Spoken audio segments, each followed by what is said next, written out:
A continuación, Noticiero Telesucesos. Clasificación A. Apto para todo público. Un noticiero pensado para usted porque se lo merece. Nos acercamos a la realidad desde diferentes perspectivas. Noticiero Telesucesos. Primera parte del Noticiero Telesucesos con las noticias más importantes del día.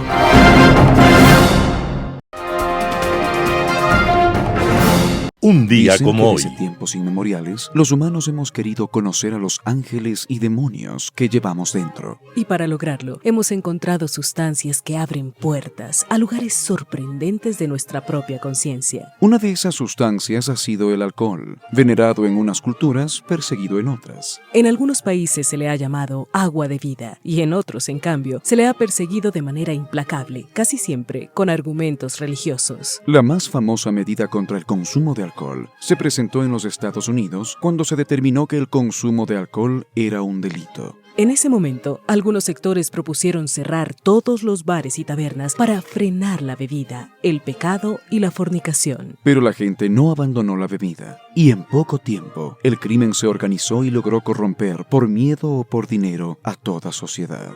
A pocos años de la prohibición, más de 100.000 terapeutas inscritos para vender alcohol a algunos pacientes ganaban el 100% de los impuestos que nunca recibió el gobierno. El número de lugares de expendio de alcohol pasó de 30.000 bares legales a más de 400.000 ilegales. En medio de aquella vida clandestina, se cometieron miles de asesinatos, millares murieron o quedaron ciegos o paralíticos por consumir alcohol de mala calidad, mientras otros amasaban fortunas inimaginables. Aquella medida de la que luego se arrepintió la sociedad norteamericana fue tomada un día como hoy, 16 de enero de 1920. Pero por lo menos sirvió para recordarnos que no es la prohibición, sino la educación y el ejercicio de la libertad, la meta de los pueblos. Las principales noticias del día.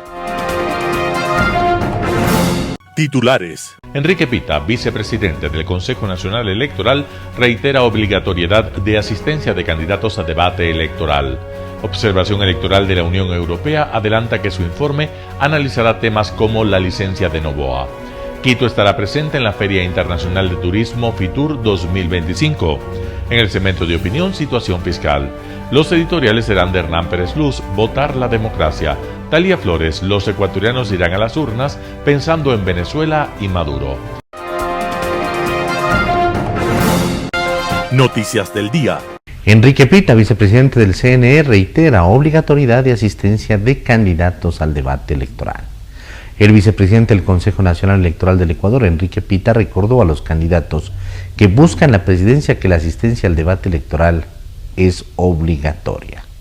Todos los candidatos y candidatas a la presidencia están obligados a asistir a los debates electorales convocados y organizados por el CNE, escribió Pita en su cuenta de X. Lo hizo en medio de las dudas sobre la asistencia del presidente Daniel Noboa el próximo 19 de enero. El pasado 12 de enero del 2025, la Presidencia de la República informó que Noboa fue invitado y asistirá a la posesión del nuevo presidente de los Estados Unidos, Donald Trump, prevista para el lunes 20 de enero. Justamente esa fecha fue la que llamó la atención, ya que el debate está previsto desde las 19 horas del próximo domingo. Aún no existe una confirmación si ese viaje impedirá la asistencia de Noboa al debate o si el actual mandatario irá o no al encuentro con el resto de aspirantes a Carondelet. En ese escenario, Pita señaló que un candidato no asista constituye una infracción electoral muy grave conforme lo establece el artículo 279, numeral 11 del Código de la Democracia. En la norma citada por el vicepresidente del CNE se señala que infracciones muy graves son sancionadas con una multa de 21 salarios básicos unificados, destitución y o la suspensión de los derechos de participación por hasta 4 años. Observación Electoral de la Unión Europea adelanta que su informe analizará temas como la licencia de Noboa.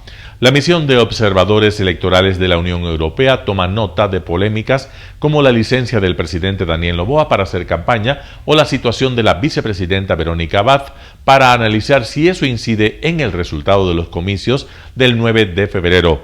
La misión hizo este 15 de enero su presentación oficial y anunció que algo más de 100 observadores de 25 países estarán en todo el territorio el día de las elecciones.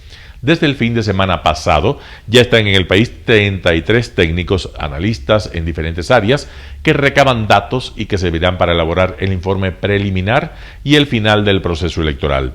Consultado sobre la polémica que ha generado la decisión de Noboa de pedir licencia de forma parcial, Matos señaló: evidentemente no somos ajenos a todo lo que está sucediendo, no solo en el tema de la licencia, y si bien el tema tendrá que resolverse en el ámbito judicial, electoral y constitucional, vamos a entrar a valorar todo con relación a estas cuestiones y si tienen incidencia en el proceso electoral, las pondremos en las consideraciones. Otro tema que inquieta enormemente y es parte de la agenda de la observación de los comisionados europeos es el de la seguridad. Mato hizo un llamado a las autoridades y a los ciudadanos a que garanticen un proceso pacífico, no solo para los candidatos y organizaciones políticas, también para los ciudadanos que tienen derecho a expresar su criterio en las urnas. Esta es la primera vez en 15 años que la Unión Europea regresa al país con una misión completa para observar unas elecciones en Ecuador. Eso incluye expertos que ya están monitoreando la campaña en redes sociales. Quito estará presente en la Feria Internacional de Turismo FITUR 2025. Quito promocionará lo mejor de sus atractivos turísticos del 22 al 26 de enero en Madrid, España, y participará por 10ª ocasión en la Feria Internacional de Turismo FITUR, uno de los eventos más importantes de la industria turística a nivel global. La capital del centro del mundo será coexpositora en el stand de Ecuador, donde la empresa pública Quito Turismo fortalecerá la presencia del destino en el mercado europeo para generar nuevas oportunidades comerciales para el turismo en la ciudad. FITUR acogió a 250,000 asistentes en 2024 y este año los organizadores prevén recibir a más de 9,000 empresas expositoras, 153,000 profesionales, 97,000 personas de público en general y 152 países. Esta feria fue inaugurada en 1981 con el propósito de reunir a la industria turística en un espacio ideal para el intercambio de ideas, conocimientos y negocios. El mercado español es clave dentro de la estrategia de promoción del destino Quito, debido al interés que generen los viajeros visitar la ciudad. Más de 47,000 visitantes provenientes de España llegaron a Ecuador en el 2024, lo que destaca al país europeo entre los 5 principales mercados emisores hacia Ecuador. Durante los 4 días de feria, la promoción de la oferta quiteña incluirá al turismo de naturaleza, ecoturismo, aventura, cultura, gastronomía, bienestar, compras, negocios, así como el turismo científico y académico. Además, se presentará la plataforma digital Visit Quito, que ofrece información detallada sobre la ciudad, actividades y servicios turísticos. Quito Turismo también realizará degustaciones gastronómicas para que los asistentes conozcan la riqueza culinaria del Distrito Metropolitano, uno de los atractivos más importantes de la capital. Al mismo tiempo buscará impulsar las relaciones públicas y comerciales para posicionar a la ciudad como un destino de calidad, exclusivo y con una oferta diversa. Entrevista del día. Juan Izquierdo estuvo en Radio Sucesos. Él es el presidente de la Comisión de Selección de Jueces de la Corte Constitucional y nos habla de cómo avanza el proceso de renovación parcial de los jueces de la Corte Constitucional. Escuchemos lo que dice. En primer lugar, agradezco la información que usted me está comentando porque no sabía que ya la Procuraduría General del Estado presentó una consulta a la Corte Constitucional. Yo estoy aquí hace unas 3 semanas o un mes aproximadamente, le presenté por escrito una solicitud al señor presidente de la Función de Transparencia y Control Social, porque él, al tener la máxima representación de la institución, está facultado legalmente para presentar una consulta al Procurador General del Estado o quien haga sus veces. Y yo pues soy el presidente de una comisión de carácter excepcional que se reúne cada 3 años y por lo tanto no tengo ninguna máxima representación de ninguna institución. Eso es importante aclararlo. Por otro lado, hasta el día de hoy se van a notificar, en este caso al doctor José Luis Terán, sobre las dos impugnaciones del que él fuera sujeto. Con relación a las otras impugnaciones, ya fueron notificadas las tres candidatas el día lunes en atención al reglamento dentro del término conferido. Bueno, importante. Ahora, cuéntanos cómo avanza ya este proceso para tener una renovación parcial a los jueces de la Corte Constitucional. Yo había escuchado, leído que podría darse ya en febrero, a finales de febrero. ¿Se va a cumplir con eso, ese cronograma que estaba mencionado? Sí, en efecto, nosotros como comisionados hemos respetado el reglamento según los términos que consagra la propia Ley Orgánica de Garantías Jurisdiccionales y Control Constitucional, pero también desde el primer día que asumí la presidencia de la comisión hice un ejercicio de sinceridad al país con el propósito de acortar los términos, y en ese contexto es que podemos decirle al país que vamos a tener los tres nuevos jueces designados según la valoración y calificación de sus carpetas en consonancia con la prueba escrita y prueba oral respectivamente, ya a finales de febrero. Es importante también comentarle a usted y al país que con relación a las impugnaciones que fueron notificadas el día lunes 13 de enero a las candidatas a doctora Pamela Aguirre y doctora Claudia Salgado, fueron rechazadas las impugnaciones, por lo tanto pasan a la siguiente fase. Con relación a las impugnaciones de la doctora Angélica Porras, que fue presentada por la ciudadanía, una de las impugnaciones fue rechazada porque no gozaba de todos los prerequisitos que exige el artículo 18 y por lo tanto la comisión de manera unánime rechazó la impugnación. Con relación a las otras dos impugnaciones, sí fueron aceptadas porque de la pretensión de las impugnantes sí guardaba relación con lo que establecía el reglamento y puntualmente con los principios rectores. ¿Cuáles fueron los argumentos para que la comisión determine que se aceptara la impugnación?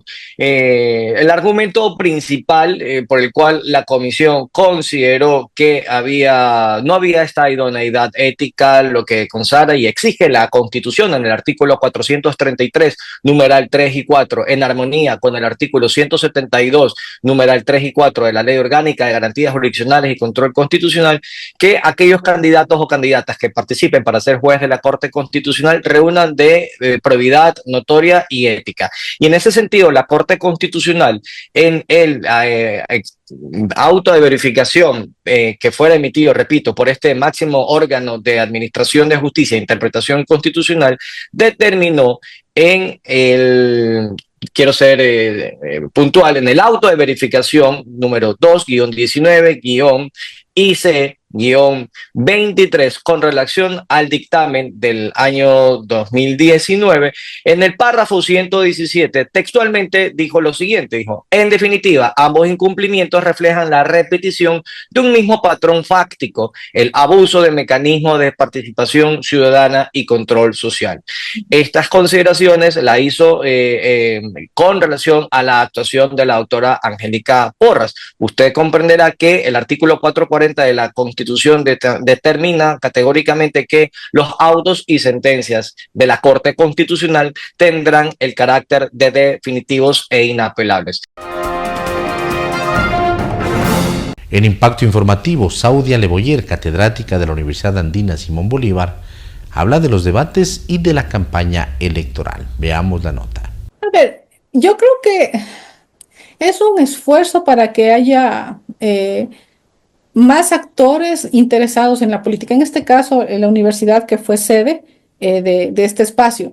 Yo no creo que sea malo de entrada decir, discutamos. El problema es que no hacemos las discusiones más profundas como debieran hacer.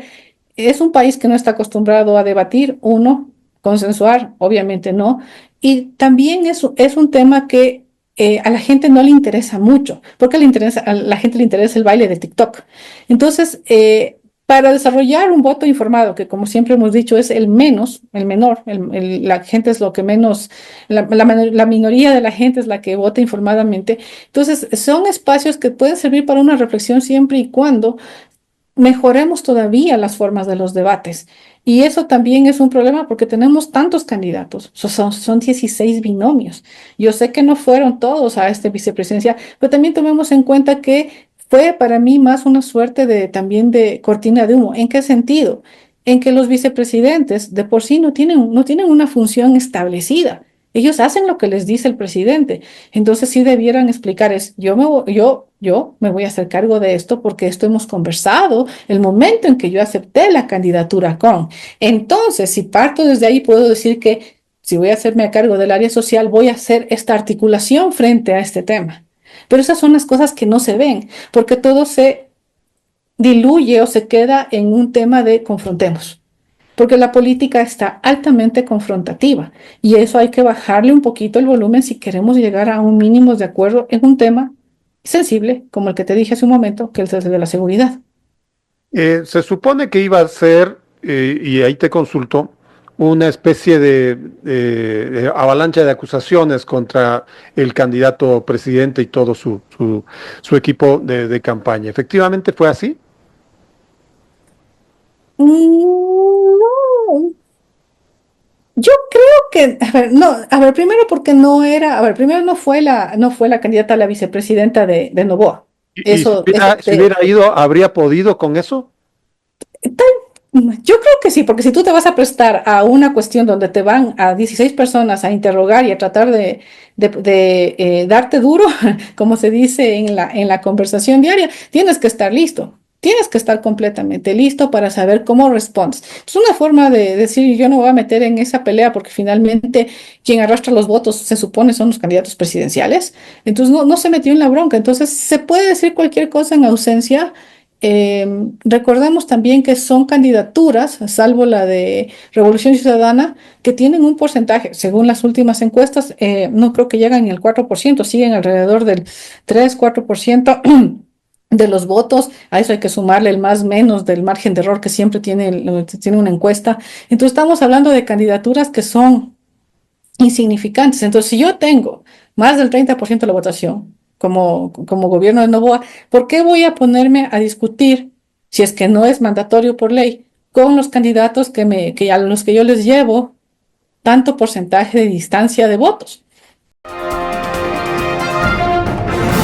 En Impacto Informativo, Carolina Orozco, presidenta del directorio de la Cámara de Minería, habló del boicot a la consulta ambiental en locaciones mineras en el Azuay. Escuchemos lo que dice. Bueno, en efecto, este día domingo se empezaba todo un proceso que se conoce como el proceso de consulta previa, libre e informada para la comunidad de Escaleras en la provincia del Azuay. Si bien el proyecto Loma Larga está manejado y operado por la empresa Dundee Precious Minerals, es bueno entender que el proceso de consulta previa, libre e informada está a cargo del Estado, no de la empresa. Como la consulta ambiental. Exactamente. Entonces, ¿qué es esta consulta? Es el ejercicio del derecho de las comunidades indígenas a ser consultadas de forma previa, libre e informada, como su nombre lo dice, organizado por el Estado y bajo estándares internacionales como por ejemplo OIT, el Acuerdo 169 de la Organización Internacional del Trabajo. ¿Pero la consulta previa es una suerte de veto o no? No, no es un veto. Es el ejercicio del derecho de estas comunidades de estar informadas sobre el proyecto de forma adecuada. Exactamente, de forma adecuada, oportuna, conocer los detalles del proyecto. El resultado no es vinculante, pero hubo una sentencia de la Corte Provincial, tal vez esto es bueno conocer el antecedente, de la Corte Provincial de la Azuay, que conminaba a que el proyecto, para poder avanzar a la siguiente fase, que sería ya la fase de construcción, necesitaba tres cosas. Número uno, un estudio biótico y de biodiversidad, que lo elabora el Ministerio del Ambiente como la única entidad ambiental nacional reconocida como tal por la ley, la Constitución, etcétera. Entonces combinaba al Ministerio del Ambiente a elaborar este estudio ambiental, a que se culmine con la consulta ambiental, que está dentro del proceso de licenciamiento, y que se haga la consulta previa, libre e informada en esta comunidad de Escaleras. ¿Y por qué en esta comunidad? Porque de acuerdo a los procesos es el propio Estado quien define cuáles pueden ser las comunidades alrededor del proyecto, llámese en el área de influencia directa principalmente, o un poco más extendida, que puedan estar reconocidas como comunidades ancestrales indígenas. Entonces es el propio Estado quien conmina, y en este caso la sentencia, a quienes debe realizarse este tipo de consulta, diferente a la consulta ambiental, que está dentro del proceso de una licencia, de un permiso que otorga el Ministerio del Ambiente, que esta no diferencia por etnias, sino simplemente por quienes puedan verse afectados o beneficiados por el alcance del proyecto. ¿Y solo tenía que hacerse este fin de semana? Era un proceso de varios días, iniciaba este fin de semana, ¿y qué pasó? El día domingo, lamentablemente, fue interrumpido el proceso, o el inicio del proceso, que recuerden es llevado a cabo por el Estado y es el encargado de garantizar el ejercicio de los derechos de las comunidades. Y lamentablemente fue con actos violentos, verbales, si bien por suerte no hubo violencia física más allá o agresión que lleva a heridos o algo así, como lo hemos vivido ya en casos anteriores, en otros proyectos mineros, y esa era nuestra preocupación más grande, la seguridad de la gente, pues toda la violencia verbal, digamos, que se ejerció en contra de los funcionarios que debían estar realizando, funcionarios públicos, y en contra también de gente de la empresa que estaba presente, impidió el inicio de este proceso. Ahora lo gracioso de esto, digamos así, o lo preocupante también, como quieras verlo, Edgar, es que quienes pelearon porque se dé esta consulta previa, porque se ejerce el derecho a ser consultado de estas comunidades, son los mismos que estuvieron el día domingo bloqueando, que llegaron con buses de personas externas a las comunidades. Que no eran de la comunidad de Que Escaleras. no eran de la comunidad de Escaleras, que no eran ni siquiera de la zona, buses llenos de gente con una sola instrucción: violentar el proceso, interrumpir el proceso, y por ende, ¿a quién vulnera esto? Vulnera a las propias comunidades, no a la empresa, no al Estado, vulnera a las comunidades que no pueden ejercer su derecho a ser consultadas. ¿Y quién traía a esta gente? ¿Quién pagaba esos buses? Hoy por hoy tenemos, ya en redes, quien se ha llevado el crédito de esto, y es el político Yacu Pérez, como todos lo conocemos, que es un activista a quien, como siempre he dicho, todas las posturas son respetables. Yo, como quien más de la Cámara, respeta siempre toda postura, cuando ésta sea en una plataforma técnica y no política, y cuando su postura y su activismo se lleve de forma pacífica y no violenta. Y violenta no me refiero a solo violencia física, sino también verbal, como existió el día domingo, que no es justo. Así no se debe protestar y así no se debe hacer respetar ni el derecho de la naturaleza, peor de las comunidades, que fue impedido el ejercicio de sus derechos, de hecho, y peor aún, una plataforma política. Entonces, una vez más, nos enfrentamos a que, previo a campañas, a días de campaña electoral, que estamos frente a un ejercicio eleccionario. Campaña, sí. Puede ser un acto de proselitismo eso. Es así. La minería sabemos que es tomada como una plataforma política, lamentablemente, Edgar, porque no somos una plataforma política. Deberíamos ya ser reconocidos como lo que somos, de una plataforma de desarrollo local y nacional. Pero lamentablemente en tiempos como estos, pues hay personas o personajes políticos que todavía creen que el prohibir las actividades responsables, como es la minería responsable, devienen el ejercicio de un derecho, sea comunitario o de la naturaleza, cuando no se dan cuenta que lo único que va a pasar es que abren la puerta y las ventanas a la ilegalidad. Un panorama de noticias para su estatura intelectual.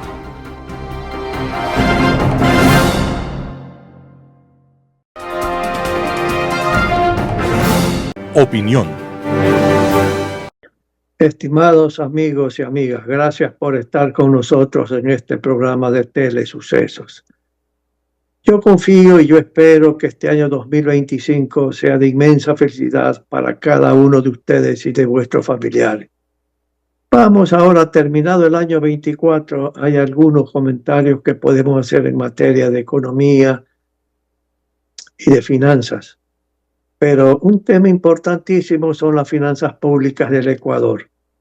No hay datos definitivos todavía porque apenas han transcurrido 8 o 9 días del mes de enero y hay que esperar un poco cierta información menos preliminar.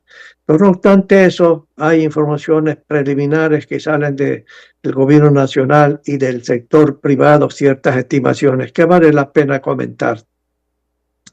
La situación fiscal del año 24 sigue siendo difícil y complicada. No obstante, el esfuerzo presidencial del señor Noboa y de su gobierno para ir cerrando la brecha del déficit fiscal. El déficit fiscal del presupuesto general del Estado, no del sector público no financiero, sino del presupuesto del gobierno nacional, es un déficit importante. Las fuentes gubernamentales dicen que está aproximadamente en 3.100 millones de dólares. Pero yo creo que este primer factor está sujeto a algún comentario que no significa pues sencillamente crear problemas en ninguna naturaleza en nuestro comentario, sino ver cómo terminaron realmente las cuentas. Primero, pues, sencillamente se crearon el año pasado ciertos impuestos que son temporales y que ya no van a ser percibidos por el gobierno este año 25, y eso implicará problemas para el gobierno porque tendrá que ver qué hacer, cómo restituir eso. Pero aparte de eso, sencillamente y por procedimientos contables que no son técnicamente adecuados, el gobierno nacional sencillamente contabiliza las autorretenciones de impuestos que se tomó como decisión para obligar a los empresarios sencillamente a pagar el impuesto a la renta anticipado de periodos siguientes. Y eso suma como 1.700 millones de dólares, mejor dicho, sumó el año 2024. Un monto bastante importante. Eso le ayudó al gobierno a reducir el déficit real. Pero técnicamente eso no es aumento de recaudaciones, aunque aparezca en las cifras como tal. Esa es una especie de fuente de financiamiento del gobierno. ¿Por qué? Porque mañana, el día de mañana, este aumento de las retenciones que fue obligado a los empresarios privados, tienen que devolverse al sector privado y el gobierno no tendrá suficiente fondos. Técnicamente es una fuente de financiamiento, esas 1.700 millones de dólares. No es realmente aumento de recaudaciones, porque no significa un aumento de impuestos. No significó. Por otra parte, también hay las remisiones tributarias, que fueron importantes. Se cobraron como 600 millones de dólares. ¿Qué son esas remisiones? Sencillamente que el SRI, en nombre del gobierno, le dijo a los contribuyentes que deben dinero de impuestos: señores, si ustedes me pagan en tal tiempo, 30, 60, 90, 180 días, el capital, yo les condono sencillamente los intereses naturales, los intereses de mora, las multas, penalidades, etcétera. De eso entró a la caja fiscal como 600 millones. Pero eso no es un mecanismo que se debe utilizar o que se puede utilizar día a día, semana a semana, año a año. Ese es un círculo vicioso que no se puede seguir utilizando. Pero también hay otros procedimientos sencillamente contables que no son técnicamente adecuados. En todo caso, si tan solo el primer concepto de lo que llamamos la autorretención, que es cobrar, vuelvo a repetir, los impuestos anticipados por parte del gobierno en términos del impuesto a la renta, de los 3.100 millones que salen de información del gobierno, agreguen los 1.700 millones. Ahí usted tiene, digamos, una diferencia en cuanto realmente fue el déficit fiscal. Creo yo personalmente que el déficit fiscal real, el año 24 fue de 4% por lo menos del Producto Interno Bruto. Y eso naturalmente es independiente del esfuerzo que hizo el gobierno y el presidente sencillamente para crear más ingresos. Obtuvo en una u otra forma la voluntad de la Asamblea para aumentar el IVA del 12 al 15%, que es un impuesto definitivo. Más impuestos temporales que no van a existir al futuro. De tal manera que el primer punto realmente que es importante destacar es que sigue la posición fiscal negativa. Hay que, amigo, en un programa de reforma total de las finanzas públicas que no se ha podido hacer por razones políticas, es necesario que se haga este año 2025 en una u otra forma. Se necesita derrotar al déficit fiscal. Pero también hay otro tema importante que muestra la gravedad de los problemas que tiene las finanzas públicas. Los ingresos no petroleros, no solamente del gobierno nacional, sino del sector público no financiero, apenas o casi no alcanzan a financiar el gasto permanente, el gasto corriente de sueldos, salarios, subsidios, bonos, desarrollo humano, pago de intereses de la deuda pública interna y externa. Y eso es grave porque en todo caso hay escasez de fondos para hacer inversión pública. Permítame decirle también que otro tema que hay que comentar una vez más, la inversión pública el año pasado sencillamente fue mínima. Realmente esto no solo que es censurable, naturalmente que la inversión pública ha sido mínima por parte del gobierno porque no ha habido recursos, pero es que se requiere, el país requiere, como varias veces he dicho, nuevas carreteras, ampliación de carreteras que están en mal estado, caminos vecinales, proyectos de riego, etcétera, etcétera, etcétera. La inversión pública es necesaria, mi amigo. Y esto no es posible que siga existiendo inversión pública en montos mínimos. Hay que llevar a cabo las reformas estructurales de las finanzas públicas. Hay que crear más ingresos sin aumentar las tasas tributarias. Hay que reducir el tamaño del Estado. Hay que reducir el tamaño del Estado eliminando una serie de instituciones para ahorrar dinero, para dedicarlo a la inversión pública. Amigos y amigos, es preocupante, nuevamente les digo, la situación fiscal, muy preocupante. Veremos la próxima semana algo adicional de la situación fiscal. Gracias, amigos y amigos, nos veremos próximamente. Editorial. Votar la democracia, artículo de Hernán Pérez Luz publicado en Diario El Universo. En el arco de pocas semanas el país luce más confuso que lo de costumbre. Es difícil saber si en los próximos días lograremos tener más claridad y salir del último laberinto que se ha tejido. Es difícil saber por dónde comenzar. Es más, se puede comenzar por cualquier episodio y siempre volvemos al mismo punto. El escaso compromiso de las élites ecuatorianas por crear y mantener un sistema democrático y transparente en lo político y un sistema eficiente y moderno en lo económico. El único compromiso que parecen tener es con sus propios intereses. La cercanía de las elecciones debería convertirse en una oportunidad para la reflexión sobre el futuro y los problemas de nuestra sociedad. Lamentablemente, poco de esto tenemos. El discurso político ha sido sepultado por las imágenes de las redes sociales que asfixian a la inteligencia y anulan la razón. Hace pocas semanas el país escuchó la denuncia de una valiente jueza sobre las presiones a las que ella fue sometida por funcionarios públicos para que deje impune esa barbaridad de que una vicepresidenta electa pueda ser removida de su cargo por un simple expediente administrativo. Solo este hecho debió ser materia de una reflexión detenida y profunda. ¿Hasta cuándo vamos a tener que esperar para tener un poder judicial independiente, libre de corrupción y eficiente? Nadie les reclama esto a los candidatos y a los políticos. ¿Cuándo van a dejar de manipular la ley para evitar que los tribunales se conviertan en simples peones de ciertos grupos de poder económico o político? ¿Cuál es el temor para tener una justicia independiente? No caen en cuenta de la conexión que hay entre el desarrollo capitalista y la institucionalidad.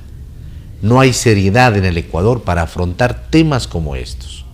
La mayoría de los candidatos se pasan el día acusándose mutuamente, jugando con el hambre de la gente, usando a los pobres para tomarse fotos y decirnos que siempre los han tenido en sus corazones, cuando es simplemente una mentira. Hasta ahora no hay una explicación clara de la tragedia de los niños de las Malvinas, que fueron secuestrados, asesinados y luego quemados. Resulta que criticar semejante acto y demandar una sanción contundente es atentar al honor de las Fuerzas Armadas. Es un error gigantesco. Guardar silencio sobre este crimen es lo que puede afectarles. ¿Cómo es posible que esas criaturas hayan sido secuestradas?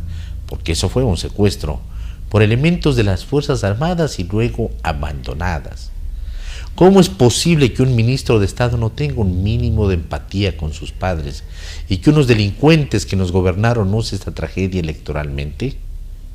¿Cómo será de mediocre nuestra élite que es incapaz de caer en cuenta de lo serio que es esto? ¿Cuán prestos están algunos a perdonar abusos de poder cuando el abusador es alguien con el que simpatizan y cuán determinados están a denunciar y gritar hasta el cielo cuando es alguien que no les gusta? Da la impresión de que las próximas elecciones vamos a botar la democracia al basurero. Y lo haremos porque nos contentamos simplemente con que no gane tal o cual candidato, pero nos rehusamos a vernos en el espejo. Los comicios electorales son apenas un componente de una democracia. Tal parece que seguimos sin entender esto. Artículo de Hernán Pérez Luz publicado en diario El Universo. Los ecuatorianos irán a las urnas pensando en Venezuela y Maduro. Talía Flores, primicias. Atacado por una insólita paranoia, el usurpador de Venezuela cerró las fronteras y el espacio aéreo, desplegó drones, antimisiles terrestres y aviones artillados dispuestos a derribar cualquier nave no identificada. Por eso, el legítimo ganador de las elecciones, Edmundo González, no pudo llegar de vuelta a su tierra. Era el 10 de enero de 2025 y el mundo miró atónito la pantomima del tirano Nicolás Maduro, juramentando como presidente, y el coraje se apoderó de todos por la audacia de quien, habiendo sido derrotado en las urnas por una montaña de votos, 67% contra un 30%, el 28 de julio pasado se aferraba al poder, sostenido por las armas que apuntan contra los opositores. Su ilegitimidad es hoy admitida en los 4 puntos cardinales desde donde se contempla a Maduro despeñándose sin freno hacia el abismo, arrastrando al país entero, por lo que ya nadie puede ser indiferente ante semejante deriva de altísimo riesgo humanitario para el pueblo. Que solo los dictadores de Cuba, Miguel Díaz-Canel, y de Nicaragua, Daniel Ortega, lo hayan acompañado, confirma el aislamiento internacional de quien es hoy el epítome del sátrapa del siglo XXI, alineado con Rusia, China, Irán y Corea del Norte. Ni siquiera su vecino de Colombia, el presidente Gustavo Petro, fue a Caracas, mientras que el presidente de Brasil, Luis Ignacio Lula da Silva, insiste que exhiban las actas del escrutinio como lo hizo la oposición, cuya autenticidad ha sido confirmada por el Centro Carter y la OEA. Las actas fueron puestas a buen recaudo en las bóvedas del Banco Nacional de Panamá la semana pasada por el propio Edmundo González, legítimo ganador de las elecciones.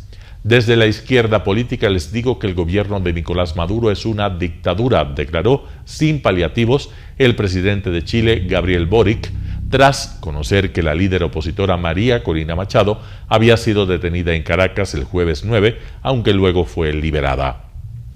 Aislado y repudiado, Maduro es un problema para la estabilidad política y social de la región y para las democracias del mundo, por lo que se empieza a hablar de cómo liberar al pueblo venezolano subyugado por 25 años consecutivos, so pena de tener otra Cuba u otra Nicaragua. La semana anterior, Estados Unidos elevó a $25 millones la recompensa por información sobre Maduro, Diosdado Cabello y Vladimir Padrino López, acusados de conspiración para narcotráfico, narcoterrorismo y corrupción. Y la Unión Europea y Canadá han aumentado las sanciones y se guardan las decisiones de Donald Trump, quien juramentará como nuevo inquilino de la Casa Blanca el 20 de enero, y el de su secretario de Estado, Marco Rubio, de origen cubano y ardiente crítico del chavismo. En verdad, parecería que no hay mucho que hacer desde afuera, porque una intervención militar, como han mencionado 2 expresidentes de Colombia, luce inviable por aquello de la libre determinación de los pueblos y el principio de no intervención. Entonces habría que apelar a la doctrina Rodós, concebida por quien ejerció la presidencia de Ecuador y que fue acogida en la Carta de Conducta de los Países Andinos y que subraya que la acción conjunta ejercida en protección de los derechos humanos no viola el principio de no intervención. Nunca se ha dicho por qué no se ha recurrido a ella y por qué nuestro país no la ha promovido después de que en el Grupo de Lima, tiempo atrás, en la época de Juan Guaidó, fue mencionada. Heredero de Hugo Chávez, Maduro ha llevado a Venezuela a una tragedia humanitaria sin precedentes al haber perdido 7.700.000 ciudadanos que han protagonizado la mayor diáspora de la historia regional, huyendo del hambre, la persecución y la miseria. Y es inconcebible cruzarse de brazos. En las calles de toda Venezuela, el terror está en el aire, sabiendo que los ojos de los espías del temible SEBIN están al acecho. Los motoristas encapuchados recorren desafiantes las calles de las barriadas y el país entero permanece militarizado.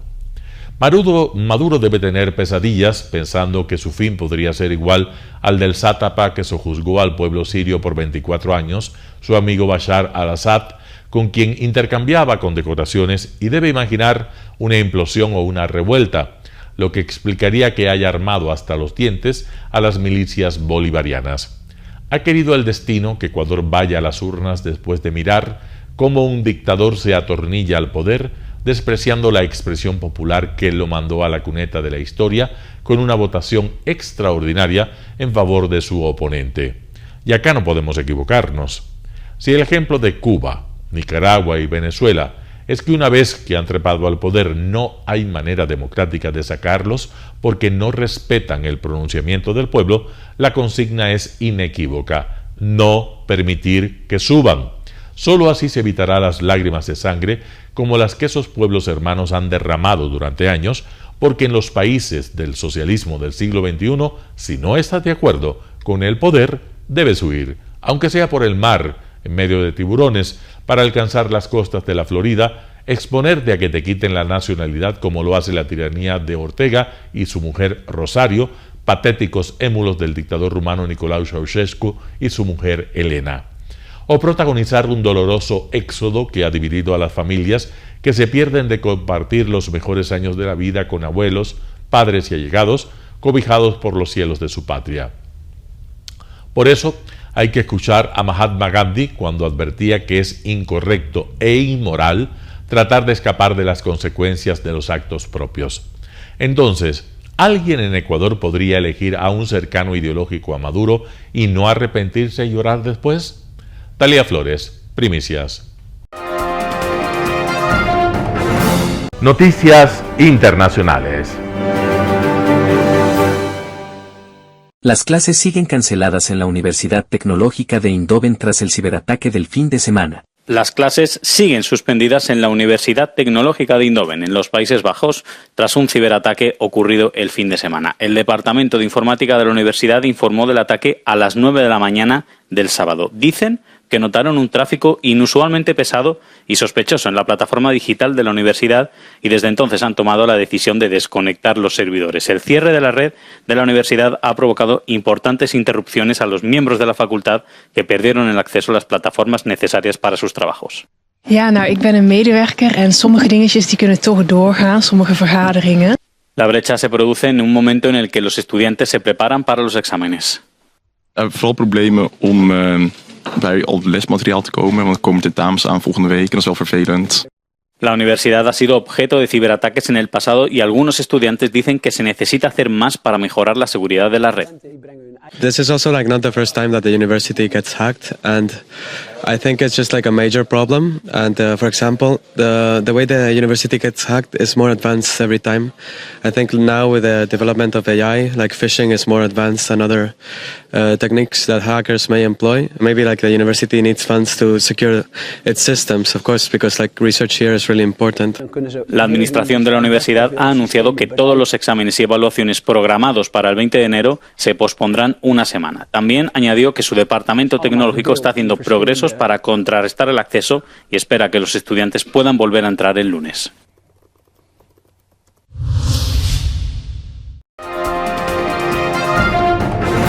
Las familias de los rehenes retenidos en Gaza esperan la tregua. No tenemos esperanzas. La luz al final del túnel puede estar cerca para estas familias de rehenes retenidos en Gaza por Hamás. Las negociaciones en curso en Qatar podrían conducir pronto a la liberación de sus familiares y a un acuerdo de alto el fuego. De paso por Bruselas, Gilad Korgold, cuyo hijo Tal está prisionero en Gaza, espera que los rehenes conserven la esperanza.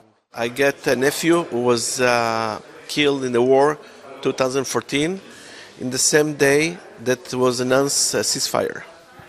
So I know ceasefire, it's the last time to both parties to bombing everything.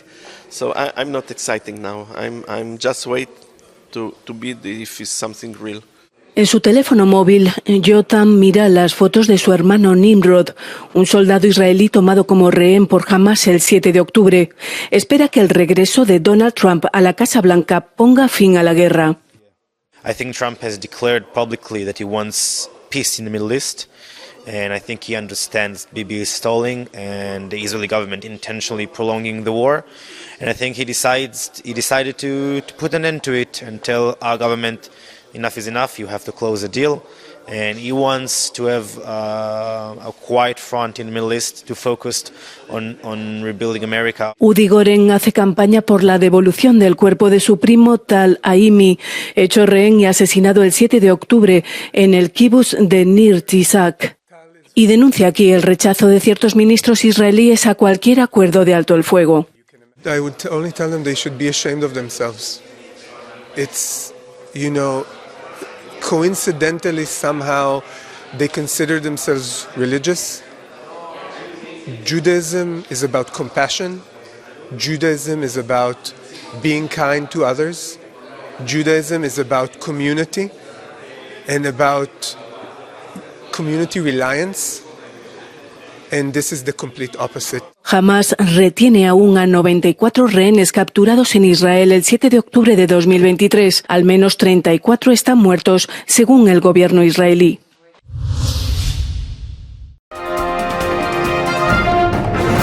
Biden sacará a Cuba de la lista de países que apoyan el terrorismo. El presidente de Estados Unidos ha decidido tomar acciones en relación a Cuba, según un alto funcionario de la Casa Blanca, quien indicó que las medidas buscan ayudar al pueblo de ese país y facilitar la coordinación con aliados, incluida la Iglesia Católica, para lograr la liberación de defensores de derechos humanos, entre los cuales se encuentran los detenidos en las protestas de julio de 2021. Primero, el presidente Biden notificará hoy al Congreso que busca eliminar a Cuba de la lista de estados patrocinadores del terrorismo del Departamento de Estado. Se ha realizado una evaluación y no tenemos información que respalde la designación de Cuba como estado patrocinador del terrorismo.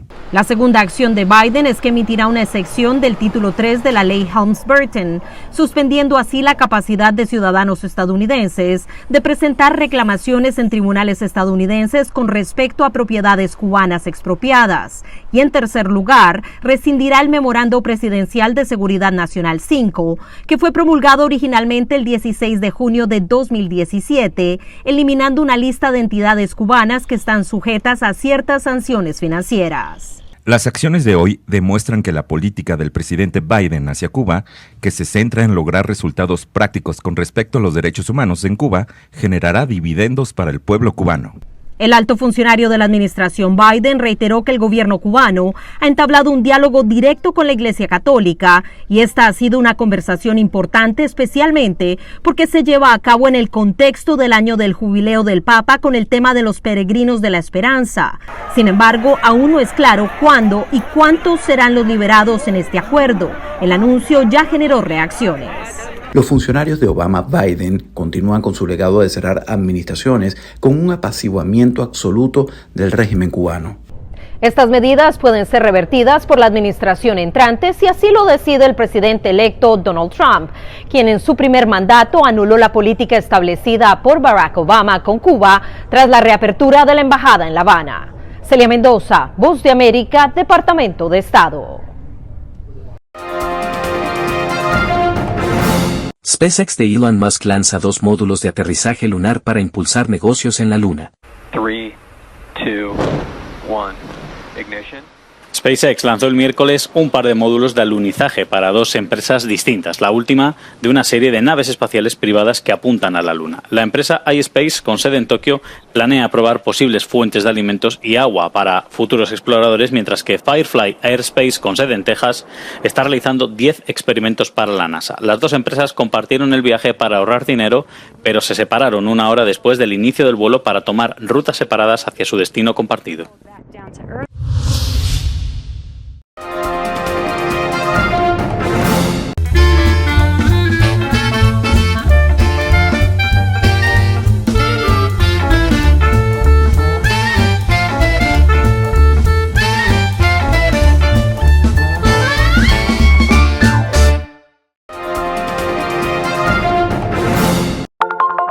Telesucesos, Canal 29 UHF de la ciudad de Quito. Un canal de televisión abierta, siempre inédito, para una audiencia especial. Somos cultura, educación, salud, opinión calificada, normas de vida. Y todas las tardes, de lunes a viernes, desde nuestros estudios en Arena Telesucesos, escenario propio destinado a promover el deporte. En tiempo real, usted y su familia, en su televisor, desde la comodidad de su hogar, disfrutarán de los partidos, eventos, campeonatos que realizamos diariamente de ecuavóley, básquet, box, lucha libre, cachascán, gimnasia, artes marciales, tenis de mesa, fútbol sala, transmisiones en vivo de los principales partidos de fútbol barrial y colegial. En fin, somos un canal inédito, inéditos en el deporte. Transmisiones de acción y conocimiento en el deporte. Espacio diario conducido por el arquitecto David López todas las tardes, de lunes a viernes, de 4 a 5 de la tarde. Siempre inéditos y distintos, siempre jóvenes. Personajes jóvenes de generaciones nuevas.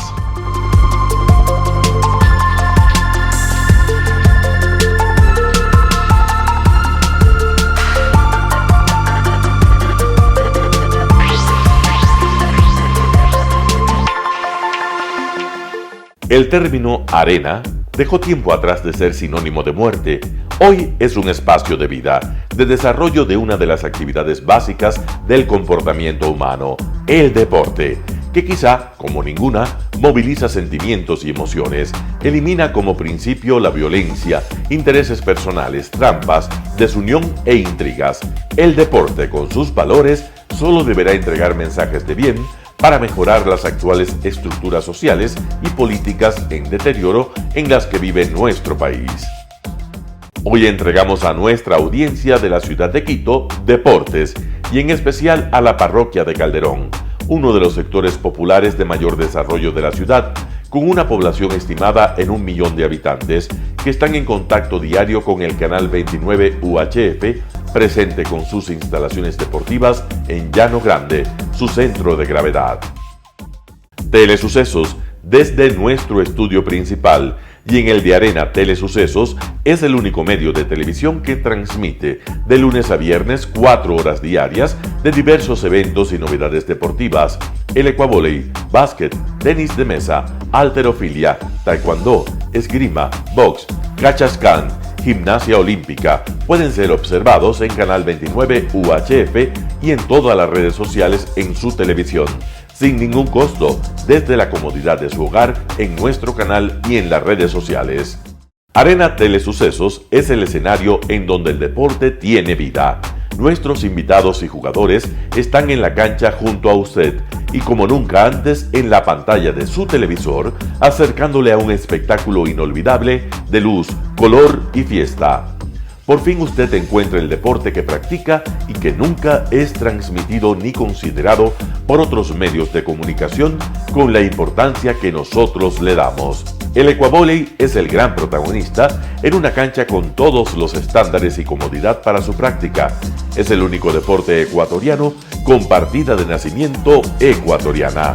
Somos inéditos, nos acercamos al deporte popular de nuestra gente que comparte nuestros esfuerzos.